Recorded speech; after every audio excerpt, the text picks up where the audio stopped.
في رحلة تطوي الدروب بين المدائن والشعوب، بحضرة الذكر الحكيم وحدنا رب القلوب، وحدنا رب القلوب. في رحلة تطوي الدروب بين المدائن والشعوب، بحضرة الذكر الحكيم وحدنا رب القلوب، وحدنا رب القلوب. ولحفظ آيات الكتاب قد أتينا كل باب، نمضي على درب الصواب من قبل أن تجلو الخطوب، من قبل أن تجلو الخطوب. في رحلة تطوي الدروب بين المدائن والشعوب بحضرة.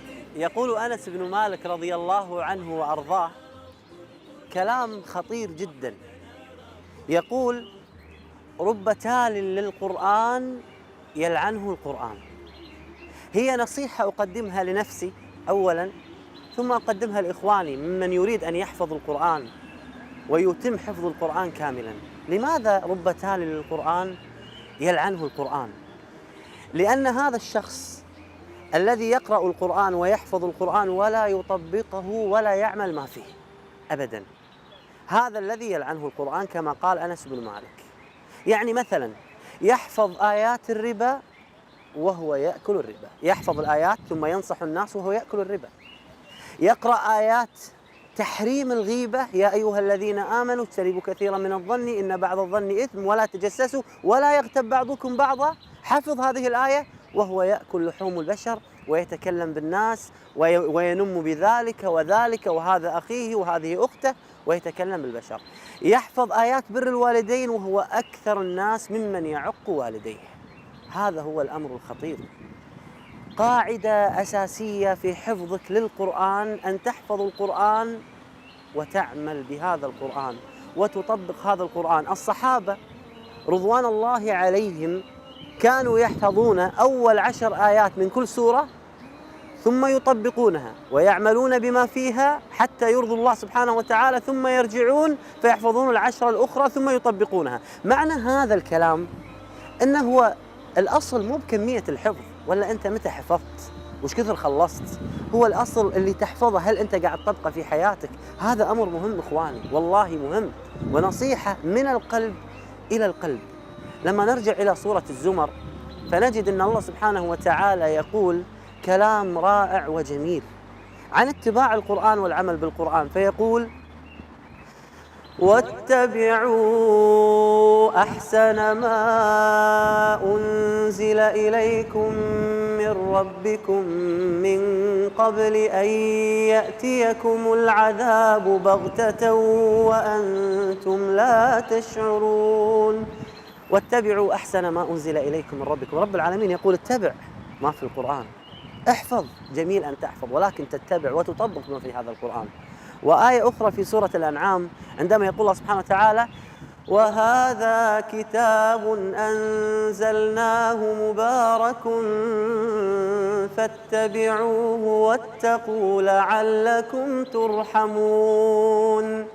في معركة اليمامة عمار بن ياسر، هذه المعركة الذي قتل فيها كثير من الحفاظ، عمار بن ياسر ينادي بأهل القرآن يقول: يا أهل القرآن زينوا القرآن بأفعالكم. الله أكبر. دعونا يا حفاظ القرآن، يا من يريد أن يحفظ القرآن، أن نزين كل حياتنا القرآنية بتطبيق بكل ما أمرنا الله سبحانه وتعالى في هذا الكتاب المعجز.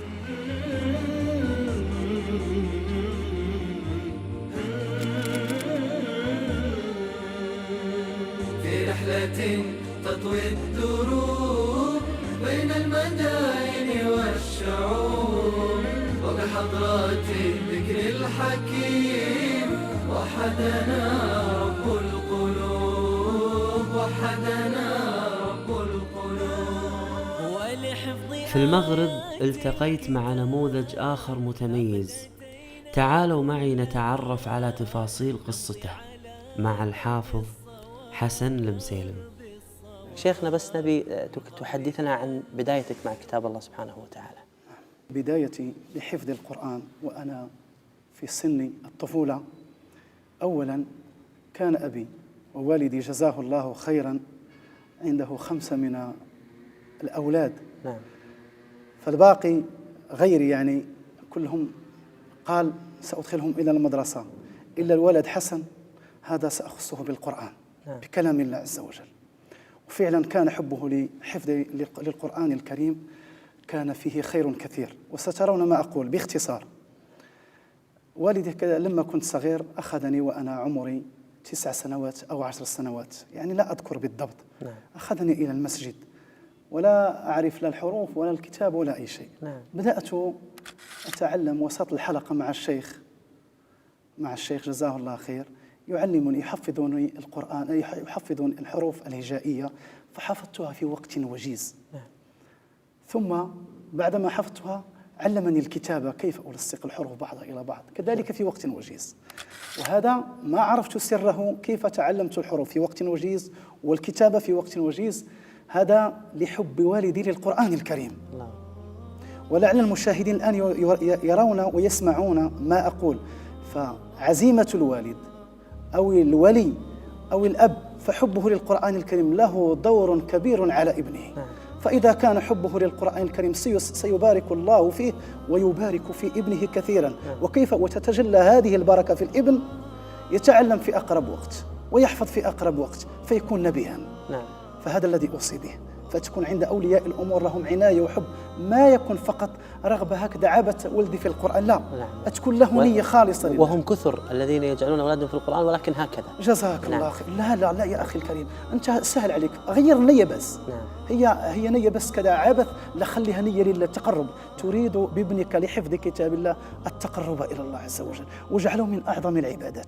بسم الله الرحمن الرحيم. ألف لام ميم. أحسب الناس أن يتركوا أن يقولوا آمنا وهم لا يفتنون.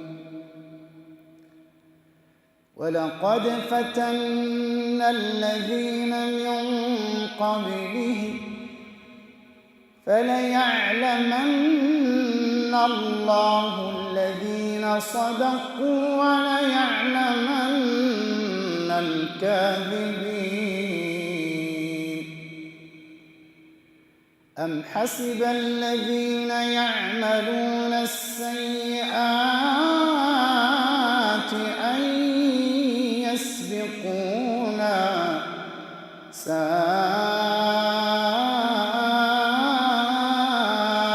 ما يحكمون. احنا عندنا في المغرب هو عرف، لا أقول عادة، عرف الطلبة الذين يحفظون كتاب الله عز وجل إذا ختموا الختمة الأولى والثانية يبدأوا يفكرون كيف يخرجون من قريتهم التي نشأوا فيها. حتى يتفرغوا لحفظ القرآن الكريم بالكامل. حتى ما يبقى أبوه يشغله بشيء أو أمه أو إخوانه. فخرجت من قريتنا كذلك لبعض القرى تبعد عن قريتنا ب7 كيلو كذا، وجلست فيها مدة. فحفظت كتاب يعني الله. تركت أهلك ووالدك ووالدتك وإخوانك وزملائك من أجل القرآن. هذا لا شك فيه. تركت الأب والأم اللي هم في المرتبة الأولى عندي طبعا. الأب والأم والإخوان والعائلة والقرية والمنشأ الذي نشأ، كل هذا تركته من أجل حفظ كتاب الله عز وجل. وكتبت القرآن. فيما يخص هذا كتبت القرآن على اللوح 7 مرات أو 8 كاملا ما شاء الله. وهذا بفضل الله علي، الحمد لله. وأسأل الله سبحانه وتعالى يمن على عباده كذلك. آمين. ارتق لأنك حافظ يا مسلما، ارتق إلى الفردوس تلقى المنعما. ارتق فإنك قد تعبت بحفظه وعملت فيه عاملا ومعلما.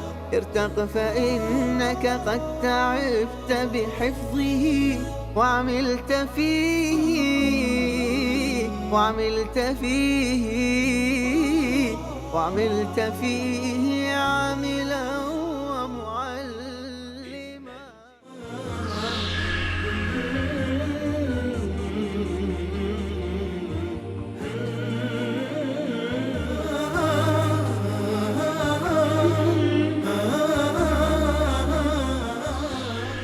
من الأمور الرئيسية والأسرار المهمة التي تجعلك باستمرار مع حفظ كتاب الله سبحانه وتعالى أن تقرأ سير الصالحين من عهد الصحابة رضي الله عنهم وأرضاهم. سيرهم جميلة وقصصهم معبرة تأثر في قلبك يا حافظ القرآن. لما تقرأ عن أبو بكر رضي الله عنه وأرضاه كيف كان يحفظ القرآن وكيف كان يقوم بالقرآن، لما تقرأ عن عمر رضي الله عنه وأرضاه كيف كان يعمل بالقرآن، لما تقرأ عن عثمان بن عفان صاحب الكلمة الجميلة والرائعة عندما قال لو طهرت قلوبكم لما شبعتم من كلام الله سبحانه وتعالى. عثمان بن عفان كان يقوم الليل بالقرآن كله. تخيل أنت تقرأ هذا الكلام، شنو تصير همتك؟ عبد الله بن مسعود لما أتاه النبي صلى الله عليه وآله وسلم فقال اقرأ علي القرآن. أبي بن كعب سيد القراء لو تقرأ سيرته الجميلة والله ما تترك القرآن أبدا. عبد الله بن عباس رضي الله عنه وأرضاه ترجمان القرآن. المهم والشاهد من هذا الكلام أنك إذا قرأت سير هؤلاء راح ترتفع همتك، وبإذن الله تحفظ القرآن وتعمل بالقرآن وتتدبر القرآن بإذن الله تعالى.